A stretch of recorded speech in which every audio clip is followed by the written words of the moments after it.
Bonjour à tous, Eric du blog Campus Invest et aujourd'hui je vais vous parler d'efficacité pour trouver la bonne affaire.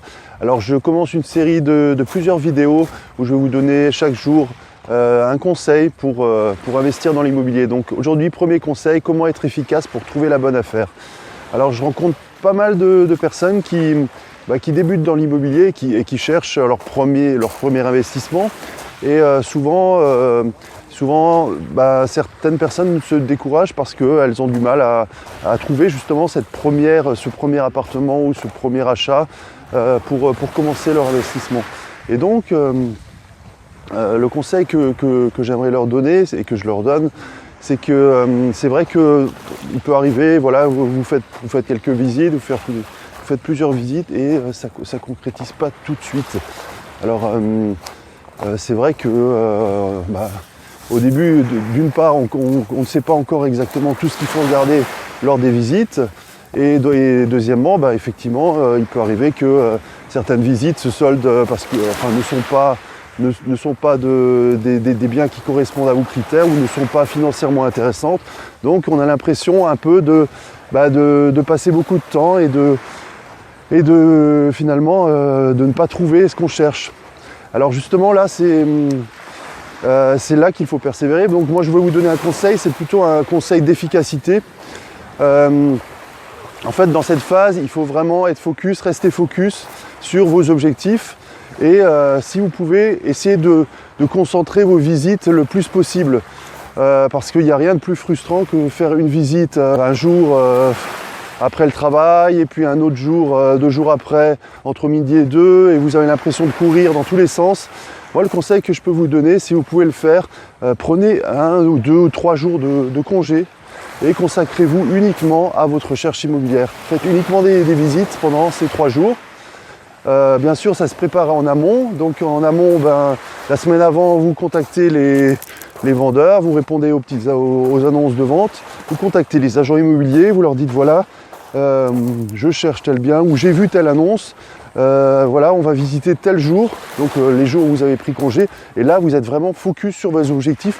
En plus, vous avez le temps de visiter, vous n'êtes pas pressé. Moi, je me souviens,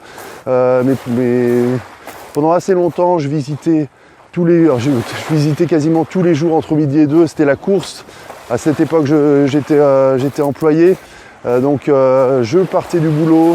Je courais vite en ville, je visitais rapidement, je mangeais au lance-pierre ou je ne mangeais pas.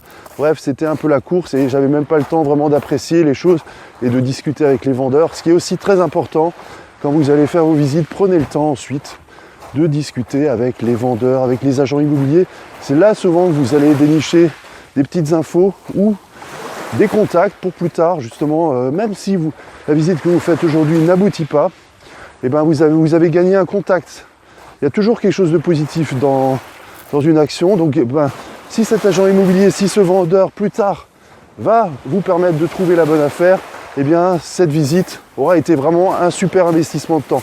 Donc prenez bien le temps après les visites de discuter, même si la personne bien sûr elle a d'autres rendez-vous. Mais 2-3 minutes, voilà, est-ce que vous avez d'autres biens? Est-ce que plus tard vous aurez d'autres biens qui répondent à ces critères? Contactez-moi à ce moment-là.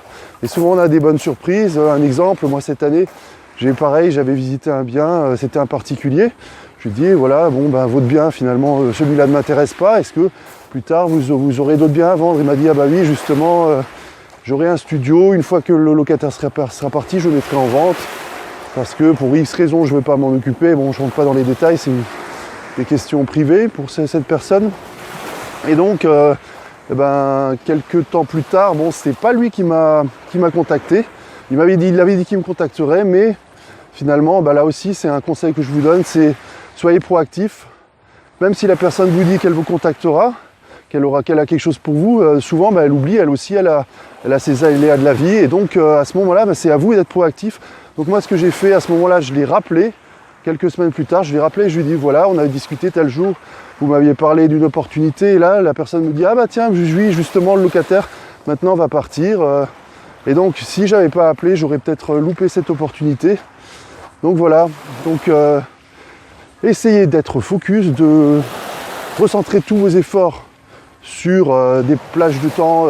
Prenez-vous 2-3 jours de congé pour les visites. Deuxièmement, nouez des contacts. Et troisièmement, soyez proactifs pour vos visites. Voilà, c'était les conseils du jour. Alors demain, je vais vous parler d'un autre conseil. C'est donc où porter 81% de vos efforts pour que votre investissement soit le plus rentable. Ça sera pour la vidéo de demain. Je vous souhaite une excellente journée. Moi, je vais continuer à ma petite balade sur la plage. Voilà. Je vous dis à très bientôt. Ciao, Eric de Campus Invest.